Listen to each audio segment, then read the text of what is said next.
தீபாவளினா பளிச்சுன்னு ஞாபகத்துக்கு வர்றது பட்டு, பட்டாசு, பலகாரம். பலகாரம்னா ஞாபகத்துக்கு வர்றது மந்த்ரா கடலை எண்ணெய். அபார ருசி, ஆரோக்கியமான உடல் நலம். தீபாவளி அன்னைக்கு மட்டும் இல்ல, என்னைக்குமே கிச்சன்ல இருக்க வேண்டியது மந்த்ரா கடலை எண்ணெய் தான். Welcome to Ratna Fan House Sparkling New Year Sale. December 31 முதல் ஜனவரி 4 வரை 5 நாட்களுக்கு மட்டுமே. Sparkling New Year Sale. Rathna fan house, Rajabathar street, T Nagar. America மிகப்பெரிய ஒரு ஹிஸ்டாரிக்கல் ஒரு தாக்குதல் அப்படின்னு நம்ம சொல்லலாம். அதாவது வரலாறு காணாத ஒரு தாக்குதல் அப்படின்னு சொல்லலாம். ஏன் இந்த வார்த்தையை சொல்கிறேன் அப்படிங்கிறது நான் ஃபர்தர் சொல்ல போகிற அந்த நிகழ்வை வச்சு உங்களுக்கு தெரிய வரும். வெனிசுலாவை தாக்கியதை பற்றி மிகப்பெரிய ஒரு பரபரப்பான ஒரு சூழல் நடந்துகிட்ருக்கு. யூஎன் செக்யூரிட்டி கவுன்சில் திங்கட்கிழமை கூட போகின்றது. உலக நாடுகள் மிகப்பெரிய கண்டனத்தை தெரிவித்திருக்கின்றது. முக்கியமாக சொல்லணும் அப்படின்னா சைனா, ரஷ்யா அப்படிங்கிற நாடுகள்லாம் கண்டனத்தை தெரிவிச்சிருக்கிறத நம்மால் பார்க்க முடிகின்றது. அப்படி இருக்கும் நிலையில் எதனால் இந்த தாக்குதல் நடந்தது, எதனால் அந்த வெனிசுலாவினுடைய தலைவர் கைதியாக, பிணை கைதியாக பிடிக்கப்பட்டு நாடு கடத்தப்பட்டார் அப்படிங்கிறது தான் நம்ம பார்க்க போகிறோம். முதல்ல நம்ம பார்க்குறது என்னென்னா, நம்ம இந்த வரலாற்றை திருப்பி பார்க்கணும் அப்படின்னு சொல்லுவோம் இல்லையா. வரலாற்றை பார்க்கும்பொழுது அமெரிக்காவிற்கும் வெனிசுலாவிற்கும் என்ன பிரச்சனை, வெனிசுலாவினுடைய இருக்கக்கூடிய அதிபர் அதாவது மதுரோ, அவர் கிட்டத்தட்ட ஒரு 2013 அசைக்க முடியாத ஒரு தலைவராக அங்கே இருக்கின்றார். அவர் அதிபராக இருக்கின்றார். அதாவது 2024 ஒரு எலெக்ஷன் நடக்குது. அந்த எலெக்ஷனில் அவர் தேர்வு செய்யப்படவில்லை என்றாலும் அவர் தான் அதிபர் அப்படின்னு அறிவிக்கப்படுகின்றது. அதை அமெரிக்கா ஏற்றுக்கொள்ளவில்லை. அதே போன்று பல நாடுகள் அதை ஏற்றுக்கொள்ளவில்லை. அதே மாதிரி நம்ம யூகே பார்த்திங்கன்னா அவங்க ஏற்றுக்கொள்ளவில்லை. அது மாதிரி நம்ம பார்த்தோன்னா யூரோப்பியன் யூனியனும் அதை ஏற்றுக்கொள்ளவில்லை அப்படிங்கிறது நம்மால் பார்க்க முடிகின்றது. ஆகையால் மெக்சிகோவில் இருக்கின்ற அந்த மதுரோவினுடைய அந்த அதிபரினுடைய அந்த ஆட்சியை உலக நாடுகள் ஏற்றுக்கொள்ளவில்லை அப்படின்னு பார்க்கலாம். எந்தெந்த நாடுகள் ஏற்றுக்கொண்டது அப்படின்னு நம்ம பார்த்தோம் அப்படின்னா, சீனா ஏற்றுக்கிட்டு இருக்கு, ரஷ்யா ஏற்றுக்கிட்டு இருக்கு, ஈராக் ஏற்றுக்கிட்டு இருக்கு. அது மாதிரி சில நாடுகள் அதை ஏற்றுட்டு இருக்கிறத நம்மால் பார்க்க முடிகின்றது. இந்த நிலையில் அமெரிக்காவிற்கு என்ன பிரச்சனை அப்படின்னு நம்ம பார்த்தோம் அப்படின்னு நம்ம பார்த்திங்கன்னா, வெனிசுலாவிலிருந்து அமெரிக்காவிற்கு போதைப் பொருட்கள் கடத்தப்படுகின்றது.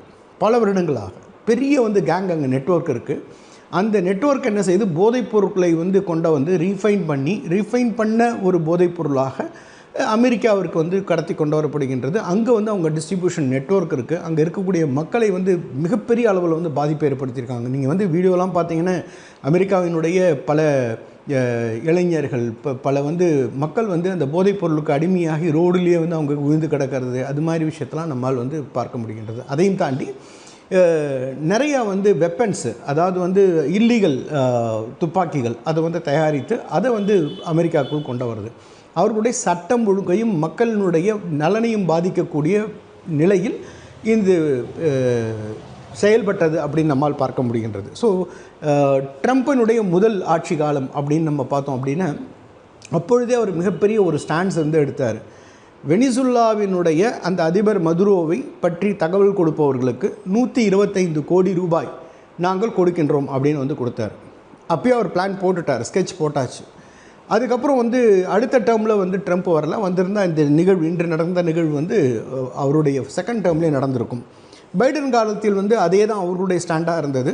அந்த மதுரோவை பற்றி, அதிபர் மதுரோவை பற்றி யார் இன்ஃபர்மேஷன் கொடுக்குறாங்களோ அவங்களுக்கு அந்த சன்மானத்தை 125 கோடியிலேருந்து 210 கோடியாக அவர் மாற்றினார். அந்த 210 கோடியாக மாற்றிய பிறகு அவர்கள் எந்த ஆக்ஷனும் எடுக்கலை. ஏன்னா பைடனுக்கு அந்தளவுக்கு ஒரு அந்த சொல்லுவோம் இல்லையா, அதாவது முதுகெலும்பு, ஸ்டீலால் செய்யப்பட்ட முதுகெலும்பு அவ்வளோ கிடையாது அவருக்கு. ஸோ ட்ரம்ப்புனால தான் இது செய்ய முடிஞ்சது. ட்ரம்ப்பை தவிர வேறு எந்த ஒரு அதிபராலும் இதை செஞ்சிருக்க முடியாது அப்படின்னு சொல்ல முடியும். அதற்கான காரணத்தை உங்களுக்கு நான் சொல்கிறேன். எப்படி ஆப்ரேஷன் நடந்தது, அதனுடைய திறமை எப்படி இருந்தது, வியக்கத்தக்கூடிய நிலையில் எப்படி இருந்தது அப்படிங்கிறத நான் உங்களுக்கு சொல்கிறேன். இரண்டாவது முறையாக ட்ரம்ப் வந்த பிறகு அவர்களுடைய இன்னும் ஒரு இது எஸ்கலேட் பண்ணார். எப்படி எஸ்கலேட் பண்ணார், மதுரோவை பற்றி இந்த துப்பு கொடுப்பவர்களுக்கு 438 கோடி ரூபாய் நான் கொடுக்குறேன் அப்படின்னு கொடுத்துருந்தார். ஸோ அப்படி இருக்கும் பொழுது மிகப்பெரிய ஒரு சவாலாக அமெரிக்காவிற்கு இருந்தது. அவர்களுடைய சட்டம் ஒழுங்கு இருக்கும், மக்களுடைய நலனை பாதுகாப்பதற்கும் இது முக்கியமான ஒரு விஷயமாக இருந்தது அப்படின்னு பார்க்கலாம். நம்ம ஒரு எடுத்துக்காட்டு சொல்லணும் அப்படின்னு சொன்னால், எப்படி இந்தியாவிற்கு பாகிஸ்தானோ அதே மாதிரி வந்து அமெரிக்காவிற்கு வெனிசுலா இருந்தது அப்படின்னு ஒரு ஒப்பிட்டு நம்மால் சொல்ல முடியும் அப்படின்னு நான் வந்து நினைக்கிறேன். ஸோ இது பிளானிங் எப்படி பண்ணாங்க அப்படின்னா, இந்த வெனிசுலாவினுடைய அதிபர் மதுரோவை தூக்கணும், அந்த நாட்டின் மீது படையெடுத்து அந்த நாட்டை கைப்பற்ற வேண்டும் என்பது அவர்களுடைய இது கிடையாது. அதிபரை வந்து கைப்பற்ற வேண்டும். அந்த அதிபரை கைப்பற்றிய பிறகு அந்த நாட்டில் வந்து ஒரு ஸ்டெபிலிட்டியை கொண்டு வரணும், அங்கே இருக்கக்கூடிய ரிசோர்ஸை வந்து அவங்களுடைய பயன்பாட்டுக்கு கொண்டு வரணும் அப்படிங்கிறது அமெரிக்காவினுடைய இயல்பாக இருந்தது. அதற்கு எப்படி அவங்க வந்து தன்னுடைய இந்த பிளான், இந்த எக்ஸிக்யூஷன், இந்த ஆப்ரேஷன் பண்ணாங்க அப்படின்னா, அதாவது 5 எலமெண்ட்ஸ் வந்து யூஸ் பண்ணியிருக்காங்க. நிறைய இடத்துல நீங்கள் பார்த்தீங்கன்னா இன்ஃபர்மேஷன், அதாவது வந்து ஒரு இன்டெலிஜென்ஸ் ஏஜென்சி யூஸ் பண்ணுவாங்க, இல்லைன்னா வந்து தரை வழியாக ஒரு அவங்களுடைய இன்டெலிஜென்ஸ் ஏஜென்சி இருக்கும், இல்லைனா வான் வழியாக இருக்கும் இன்ஃபர்மேஷன் கேதர் பண்ணுவாங்க. இவர்கள் பண்ணது வந்து இன்னும் வியப்பாக இருந்தது. இவர்கள் வந்து தரை வழியாக வந்து பண்ணியிருக்காங்க, வான் வழியாக வந்து பண்ணியிருக்காங்க, கடல் வழியாக பண்ணியிருக்காங்க. அதையும் தவிர இவங்க பண்ணியிருக்கிறது சேட்டலைட்டோடைய இன்ஃபர்மேஷன்ஸையும் அவங்க வந்து கேதர் பண்ணியிருக்காங்க. அதுக்கப்புறம் இன்டெலிஜென்ஸ். ஸோ 5 விதமான இன்புட்டை வந்து அவங்க எடுத்துகிட்டு இதை வந்து பிளான் பண்ணியிருக்காங்க. பிளான் பண்ணிவிட்டு எக்ஸாக்டாக அந்த மதுரோ, அந்த அதிபர் எந்த இடத்துல இருக்கார் அப்படிங்கிறத வந்து ஜீரோயிங் பண்ணிவிட்டு தன்னுடைய அந்த ஆப்ரேஷனை ஸ்டார்ட் பண்ணுறாங்க. ஆப்ரேஷனுக்கு என்ன பேர் கொடுக்குறாங்கன்னா ஆப்ரேஷன் சதர்ன் ஸ்பியர்ஸ் அப்படிங்கிறாங்க. தமிழ் சொல்ல வேண்டுமென்றால் தெற்கில் வேட்டை என்பதாகும். இந்த தாக்குதலுக்கு ஒரு பேர் கொடுக்குறாங்க. அது பேர் என்னன்னு பார்த்தீங்கன்னா ஆப்ரேஷன் சதர்ன் ஸ்பியர்ஸ் அப்படிங்கிறாங்க. தமிழில் சொல்லணும் அப்படின்னா தெற்கில் வேட்டை அப்படின்னு வந்து நம்ம வந்து சொல்லலாம். தமிழில் சொல்லணும்னா ரொம்ப அதிர வைக்கக்கூடிய அழகான ஒரு ஆப்ரேஷனுக்கு பேர் வச்சுருக்காங்க, தெற்கில் வேட்டை. தெற்கில் வேட்டை ஏன் அப்படின்னா அந்த அமெரிக்காவினுடைய சதர்ன் அமெரிக்கா அப்படிங்கிற இடத்துல தான் அது வந்து வரும். ஸோ அந்த இடத்துல நம்ம வேட்டையாட போகின்றோம் அப்படிங்கிறதுக்காக இவருடைய ரொம்ப வியக்கத்தக்கக்கூடிய ஒரு விஷயத்தை வந்து நம்ம பார்க்கணும். ஒரு நாடின் மீது படையெடுக்கின்றது, இல்லை ஒரு குறிப்பிட்ட நபரை வந்து அவங்க வந்து கடத்த போகிறாங்க அப்படின்னு தன்னுடைய எது மாதிரியான படைகளை உபயோகப்படுத்துவார்கள்? ஒரு போர் விமானம், 2 போர் விமானம், இல்லைன்னா ஹெலிகாப்டர்ஸ், அது மாதிரி கமாண்டோஸ், அது மாதிரி தான் யூஸ் பண்ணுவாங்க. ஆனால் இவர்கள் யூஸ் பண்ணியது வந்து மிகவும் வியக்கத்தக்கக்கூடிய விஷயத்தில் இருக்குது.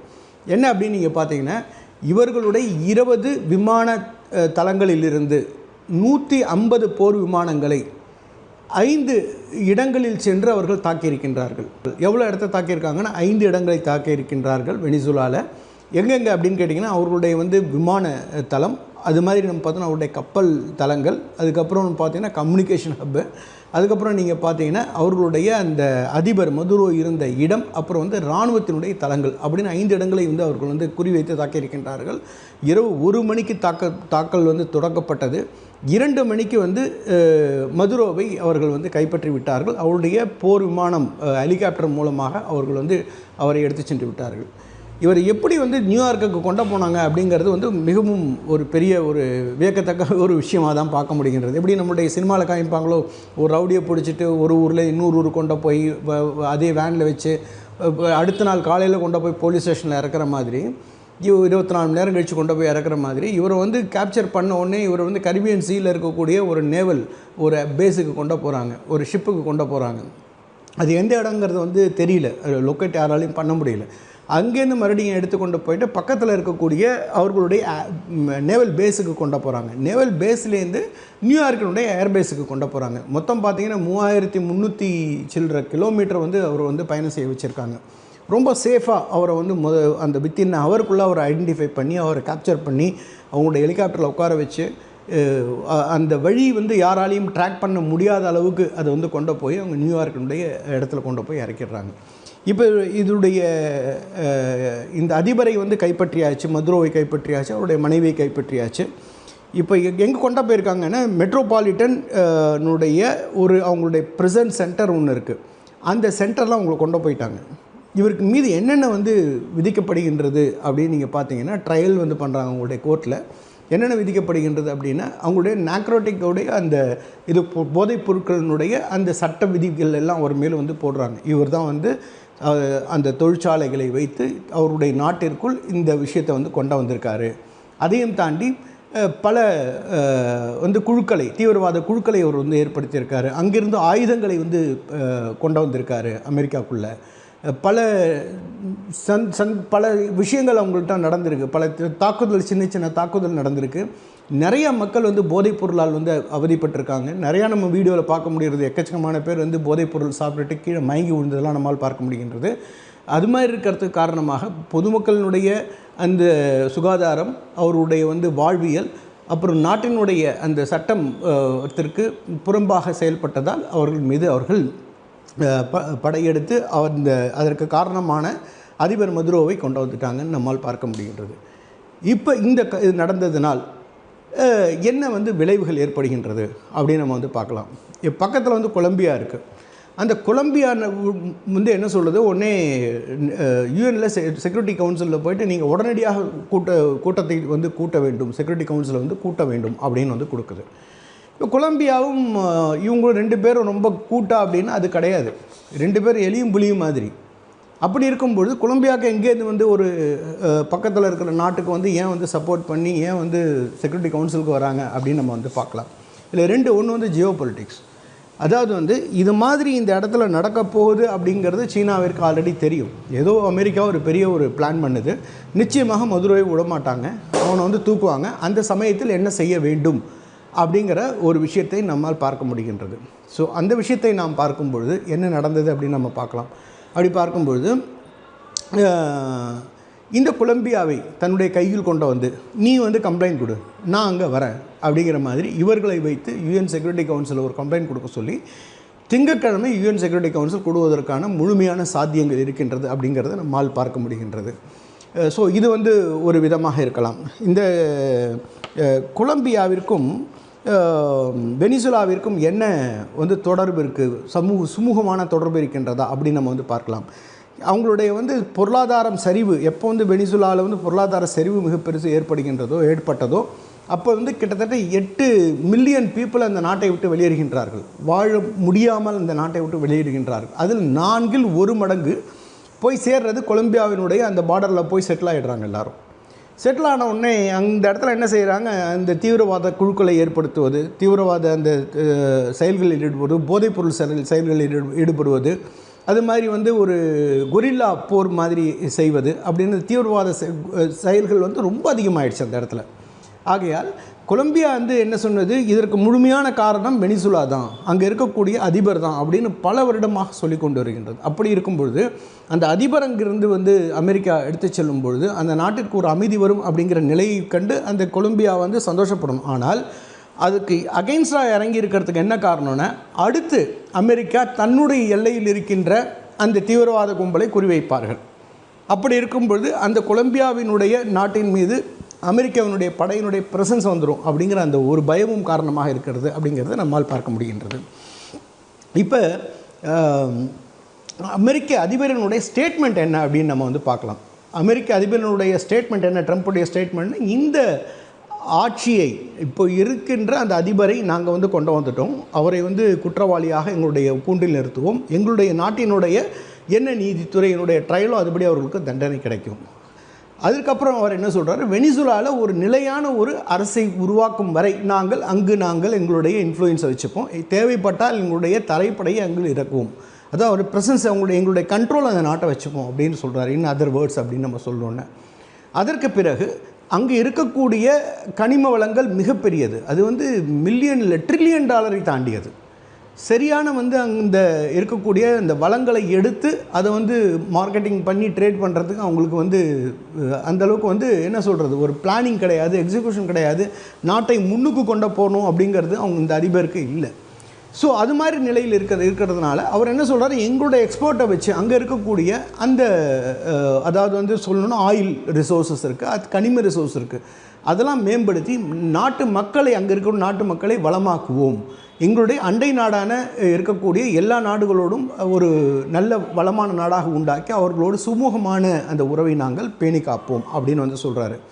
வெனிசுலாவில் என்னுடைய நிலை என்ன அப்படின்னா, ஒன்று வந்து நம்ம பார்த்தோன்னா மக்களுடைய நிலை, அனது வந்து நம்ம பார்த்தோம் அப்படின்னு நம்ம சொன்னோன்னே அங்கே இருக்கக்கூடிய ஆட்சியில் இருக்கக்கூடியவங்களுடைய நிலை என்ன அப்படின்னு நம்ம பார்க்கலாம். இப்பொழுது இருக்கின்ற அதிபரினுடைய துணை அதிபர் அப்படின்னு நம்ம பார்த்தோன்னா ரோட்ரிக்ஸ் அப்படிங்கிறவங்க, அந்த ஒரு பெண்மணி, அவரை வந்து அங்கே இருக்கக்கூடிய அந்த சுப்ரீம் கோர்ட், நம்ம மாதிரி சுப்ரீம் கோர்ட் மாதிரி அங்கே இருக்கக்கூடிய கோர்ட் என்ன சொல்லுது, நீங்கள் தான் அடுத்த வந்து இன்டர்ம் அதிபர், நீங்கள் அவர் தான் ஆனால் அதிபர், நீங்கள் இன்டர்ம் அவர் வர்ற வரைக்கும் நீங்கள் தான் அதிபராக இருக்கணும், அதே ஆட்சியை நீங்கள் மேற்பட்டு கொண்டு செல்லணும் அப்படின்னு வந்து அவங்க வந்து கொடுத்துட்றாங்க. அவங்க வந்து எமர்ஜென்சியை வந்து டிக்ளேர் பண்ணிடுறாங்க, நாட்டினுடைய போர்க்கால நிலையை வந்து அறிவித்து விடுகின்றார் அந்த வைஸ் பிரசிடெண்ட்.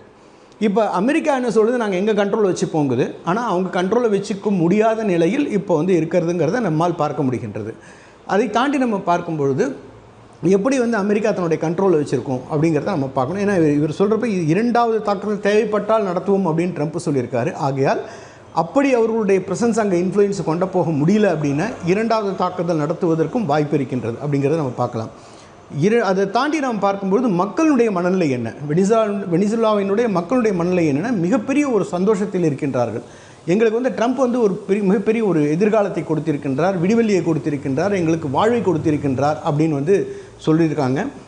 ஒரு நல்ல ஒரு அரசு வந்து ஏற்படும், எங்களுக்கு வந்து விடிவு காலம் பிறக்கும் அப்படிங்கிறத சொல்லியிருக்காங்க. உலக நாடுகளினுடைய நிலையை பார்க்கும் பொழுது சைனா, ரஷ்யா இருவரும் எதிர்ப்பு தெரிவிச்சிருக்கிறது நம்மால் பார்க்க முடியுது. ஈராக்கும் அதோடு சேர்ந்திருக்கின்றது. கொலம்பியா வந்து கேட்டிருக்கு, நம்ம செக்யூரிட்டி கவுன்சிலில் நீங்கள் வந்து இதை இம்மீடியட்டாக அவசரமான ஒரு நிலையை வந்து நீங்கள் வந்து ஏற்படுத்தணும் அப்படின்னு சொல்லிட்டு. ஸோ அப்படி இருக்கும்பொழுது இந்த 4 நாடுகளும் ஒன்று சேர்ந்து இணைந்திருக்கின்றது. Colombia, Iraq, Russia and China அப்படின்னு நம்மால் பார்க்க முடிகின்றது. இந்தியாவினுடைய நிலை என்ன? ஏன்னா இந்தியாவிற்கு இதனால் மிகப்பெரிய ஒரு பாதிப்பு ஏற்படுமா அப்படின்னு நம்ம வந்து கேட்கலாம். எல்லாருடைய மனசில் ஒன்று, நமக்கு என்ன இதனால் ஏற்படும், நமக்கு நன்மையா தீமையா அப்படிங்கிறது. அப்படி பார்க்கும்பொழுது வெனிசுலாவோடு இந்தியாவிற்கு மிகப்பெரிய ட்ரேடிங்கே முதல்ல கிடையாது. கிட்டத்தட்ட ஒரு $200 மில்லியன் தான் நம்மளுடைய இறக்குமதி அவங்கள்ட்டேருந்து. ஏற்றுமதி அப்படின்னு பார்த்தீங்கன்னா ஒரு $90 மில்லியன் தான் நம்மளுடைய ஏற்றுமதி இந்த நாடோடு இருக்கின்றது.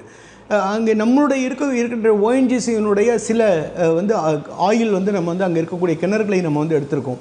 அப்படி பார்த்தீங்கன்னா ஒரு $600 மில்லியன் தான் வந்து அந்த இடத்துல இருக்குது.